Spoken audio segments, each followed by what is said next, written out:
Blessed Carlo is now Saint Carlo, and that is really cool. Hello, Catholic Controversy here, and this is a really big day because Carlo Acutis, he's now gone from blessed to saint. He's a recognized, canonized saint, and that is really cool. His really cool, especially to me, because the story with Carlo is that he was really into the Eucharist. He loved the Eucharist. He wanted to get his first reconciliation as fast as he could so that he could get his first communion as fast as he could. He even talked to the bishop of his region in order to see, okay, what can I do in order to get this done as quickly as I can? And then he got daily mass communion every single day because he was just that into it.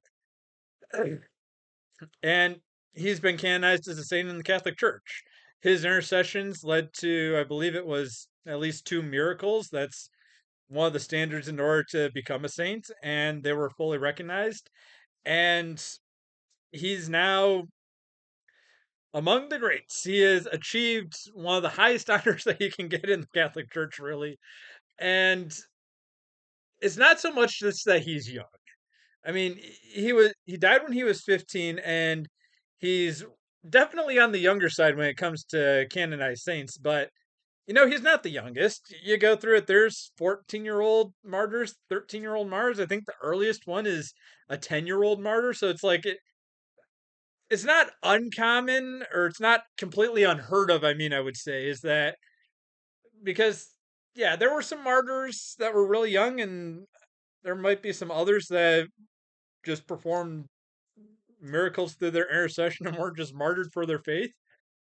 But what's really cool to me is that Carlo is 2 years older than me. He was born in 91. I was born in 93.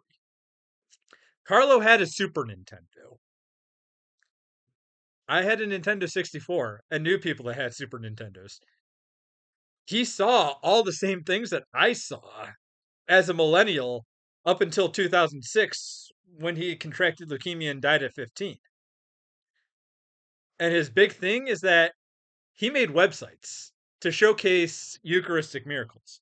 That was his ministry, is that he made websites in order to showcase Eucharistic miracles and track Eucharistic miracles and show the miracles of the Eucharist and Jesus fully present in the Eucharist.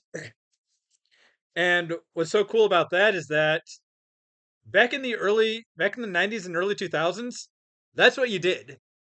You made fan websites. You made websites dedicated to your passion. And that's what Carlo did. He made a website dedicated to his passion. Like all the people that were making Star Wars fan sites and Beanie Baby fan sites and SpongeBob fan sites and all those other fan sites out there that were just everywhere back in the day. He did that, but for the Eucharist. He did that for Jesus, which is really cool. Really cool if you ask me. And the thing is that he died in 2006. YouTube was just starting out in 2006. Like it first video website went live in 2005 and really started to pick up some steam in 2006, 2007. I joined in 2009. It was really like 2011, 2012 when it like really got big and people were using YouTube for YouTube and sharing their own videos, not just music piracy and anime piracy as it was kind of back in the day. This is back when it was really starting to pick up. And I firmly believe that had Carlos still been alive, had he been able to see the rise of user generated video, he'd be out here doing it too. He'd be I'd be subscribed to Eucharist Fan 94 or 91. No, I'm getting him confused with Aaron K 1994 because he was another Christian out there and he's fallen off the website. He was one of the early guys. And I firmly believe that Carlo would have seen YouTube the opportunity that persisted in order to spread his ministry of celebrating the Eucharist and Eucharistic miracles. Like we would have had Eucharist fan 91, uh, Carlo A 1991, uh, whatever. we would have had he would have had a YouTube channel. I firmly believe that he would have had a YouTube channel dedicated to celebrating the Eucharist, and he would have continued to do it. He would have gotten onto Facebook. He would have gotten onto Twitter. He would have gotten onto TikTok. He would have gotten onto MySpace back when MySpace was the thing. Like, I'm fairly confident that he would have written a MySpace blog and held up MySpace all about the Eucharist. So it's really cool to see that, okay, someone who is doing a whole lot of the same stuff that I'm doing and other people are doing, because it's like the Christian YouTube community and the BitChute YouTube community and all the other Christian webs online social media influencers that are doing it in order to proclaim the good word of Christ and proclaim the good news. It's like it's I have no doubt that he would have been up there with the rest of us. Like we'd be collaborating maybe, I don't know. He'd be collaborating with other guys like back in the day, like with Aaron K 1994 and UK Christian 28 and other people that I wasn't really all that familiar with back in the day, but like and people now. So it's like it would he'd be up there, he'd be doing it.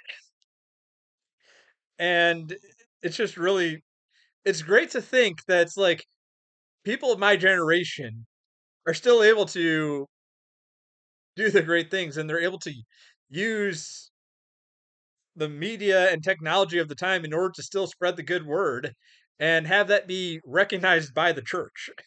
So, in honor of Carlo, I'm going to share my own little Eucharist story. So, when I was young, 12 to like 16 or so, I was an altar server. And one of the things that we had to do before Mass is that we had to prepare the communion plates and the communion wines. So we would get the unconsecrated communion wafers and put them in the communion plates. And if a wafer were to fall out of the plate and just land on the counter, we had to eat it. Because it's like we saw that it was safe to eat, it was a clean counter, but it wasn't you couldn't use that in order to present it to become the body of Jesus. So it's like, okay, you just had to eat it, get it over with, and it didn't count against you when it came to the hour fast before Mass.